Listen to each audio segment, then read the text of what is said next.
Hai, dengan gerakan Qin Yichen, aliran darah merah cerah perlahan muncul dari lubang darah di dua peti perintah. Saat darah ini muncul, gelombang Qi yang mengerikan tiba-tiba terisi di antara langit dan bumi. Hal-hal ini tampaknya agak tidak biasa. Melihat energi darah yang terus mengalir dari darah itu, alis Qin Yichen tidak bisa membantu tetapi sedikit mengernyit. Dia tahu bahwa rahasia Blood Clan ada di bloodline strength mereka. Setelah samar-samar bergumam pada diri sendiri, pikirannya bergerak, dan seberkas pikiran terjun langsung ke darah yang mengambang di depannya. Hai, dengan infiltrasi jantung ini, energi darah yang tak terbatas tiba-tiba melonjak ke arah Qin Yichen, dan dari bawah jubah hitam, ada juga Qi mengerikan yang luar biasa keluar. Saat ini, wajah Qin Yichen juga muncul dengan garis darah merah, jadi sepertinya terpesona dan terlihat sangat menyusup. Hal ini, Qin Yichen berbisik dan menggerakkan pikirannya untuk mengusir aura kejam itu. Dia juga dikelilingi oleh True Origin yang samar. Meskipun energi darahnya ganas, itu tidak bisa menembusnya. Di bawah pengamatan seperti itu, Qin Yichen menemukan bahwa kekuatan garis darah dari dua komandan tampak sangat aneh. Meskipun dia sudah mati, masih ada sedikit kekuatan devouring dalam darah ini. Mungkin ini cara khusus bagi keluarga berdarah untuk melahap bloodline pembangkit tenaga listrik lainnya. Namun, meski merasa aneh, Qin Yichen tidak bisa melihat bagaimana mereka dimakan. Setelah sekian lama, masih belum ada penemuan baru, dan dia tidak punya pilihan selain mengumpulkan pikirannya. Meskipun kekuatan garis darah dari klan berdarah tidak lemah, dibandingkan dengan kekuatan garis darah dari ras tingkat penguasa, pasti ada beberapa celah. Bagaimana mereka memakan kekuatan garis keturunan dari ras lain untuk memperbaiki diri? Melihat darah yang menggeliat di depan matanya, alis Qin Yichen tidak bisa menahan kerutan. Sepertinya ini hanya bisa digunakan. Setelah samar-samar bergumam pada dirinya sendiri, Qin Yichen mengatupkan giginya. Asal sejati yang melilitnya tiba-tiba menghilang. Hai, saat True Origin yang diblokir menghilang, energi darah tiba-tiba melonjak dengan liar, dan darah yang mengambang di depannya juga bersiul, membungkus siluetnya di dalamnya. Jejak darah merah cerah juga mengikuti pori-pori Qin Yichen yang dituangkan ke dalam tubuh. Pada saat yang singkat ini, warna kulit Qin Yichen sedikit berubah, dan pikirannya dengan cepat menyelam ke dalam tubuh.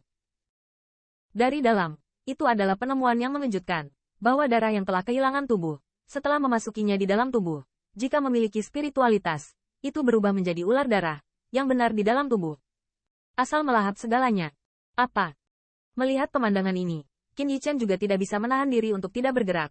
Pikirannya bergerak, True Origin melonjak keluar dari meridian, dan menikam ular darah yang melahap True Originnya. Mendesis. Namun, yang mengejutkan Qin Yichen, ular darah itu tidak terampas. Sebaliknya, ular darah mengeluarkan suara tajam saat diserang. Gelombang suara ini menyebar di Qin Yichen di dalam tubuh, yang secara langsung menyebabkan organ-organ dalamnya bergetar, dan bahkan darah yang mengalir di meridian di dalam tubuhnya terhalang. Puci. Di bawah gelombang suara semacam ini, kulit Qin Yichen menjadi putih, dan seteguk darah juga menyembur dari mulutnya. Di atas wajahnya, tendon biru memanjat, terlihat sangat pelit. Suara itu seperti mencabik-cabik tubuhnya. Qin Yichen meletakkan tangannya di dadanya dan menahan rasa sakit yang parah karena memilukan. Setelah bernafas sebentar, bagian dalam akhirnya menjadi tenang. Kekuatan bloodline, bagaimana kamu masih memiliki kemampuan ini? Meski terasa sangat tidak nyaman, di mata Qin Yichen, ada sentuhan kegembiraan. Hanya pada saat inilah dia menemukan bahwa kekuatan garis darah bukanlah yang dia pahami, dan hanya dapat meningkatkan kekuatannya sendiri. Gelombang suara seperti itu adalah sesuatu yang tidak pernah dia pikirkan sebelumnya. Saat ini, dia sepertinya telah membuka pintu baru di hatinya, dan jalan baru muncul di depannya. Bahkan kekuatan garis darah dari klan berdarah bisa seperti ini, lalu milikku. Memikirkan hal ini, kulit Qin Yichen tiba-tiba membeku, dan pikirannya juga memperhatikan ular darah yang berada di dalam tubuhnya yang secara kejam menyalahgunakan kekuasaan. Hai, pada saat berikutnya, saat pikiran bergerak, kekuatan garis darah yang bersembunyi di dalam tubuh meledak. Bang!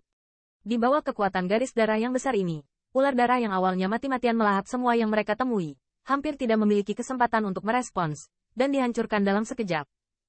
Namun, untuk waktu yang singkat, kekuatan garis darah Qin Yichen di dalam tubuh seperti naga yang mengaum marah mengalir di meridiannya selama seminggu, dan ular darah yang telah mengamuk itu telah tersebar dengan segala cara yang mungkin. Qin Yichen sama sekali tidak menyerap kekuatan garis darah ini, tetapi untuk memaksa mereka keluar dari tubuh. Karena dia merasa bahwa kekuatan garis darah dua komandan sangat kuat, tetapi terlalu berantakan. Itu tidak ada gunanya untuk kekuatan garis darahnya. Dan, ketika dia menyadari efek kekuatan garis darah ini, dia bahkan lebih terkejut daripada ketika dia mendapatkan reruntuhan 10.000 keluarga kekaisaran. Kekuatan garis darah yang melahap ras asing, bagaimanapun juga, hanyalah jalan yang jahat. Hanya dengan menyempurnakan kekuatan garis keturunan Anda Anda dapat menjadi ortodoks. Melihat darah yang masih mengambang di depannya, Qin Yichen berbisik, mencengkeram telapak tangannya, dan True Origin yang berdarah bersiul. Di bawah satu genggaman, ruang langsung runtuh ke dalamnya, dan darah di dalamnya juga benar-benar hancur. Terima kasih atas dukungan Anda. Qin Yichen melihat telapak tangannya, dan senyum muncul di wajahnya. Siu. Segera, tubuhnya bergerak, berdiri di pundak seorang nenek, dan saat berikutnya, kaki nenek itu menginjak dan terbang menjauh, menjarah langsung ke arah desa Qianlong. Ketika pemimpin dua meninggal, pasti ada perasaan dalam darah Zheng keluarga. Lagi pula, raksasa puncak pasti memiliki sesuatu yang mirip dengan lampu jiwa di keluarga mereka. Begitu keluarga boneka darah mengetahui hal ini, pasti akan ada kekuatan untuk datang dan menyelidikinya. Jika itu hanya pembangkit tenaga listrik tingkat raksasa puncak, tidak apa-apa. Tetapi jika pembangkit tenaga listrik teratas memeriksanya secara langsung, itu akan menjadi masalah besar. Meski bangga, Qin Yichen tidak berpikir dia bisa bersaing dengan pembangkit tenaga listrik top. Oleh karena itu, saat ini, dia tidak ingin terlalu banyak berhenti di tanah berdarah. Tetapi harus segera kembali, menyelesaikan masalah di sana, dan melarikan diri bersama ras manusia di desa Qianlong.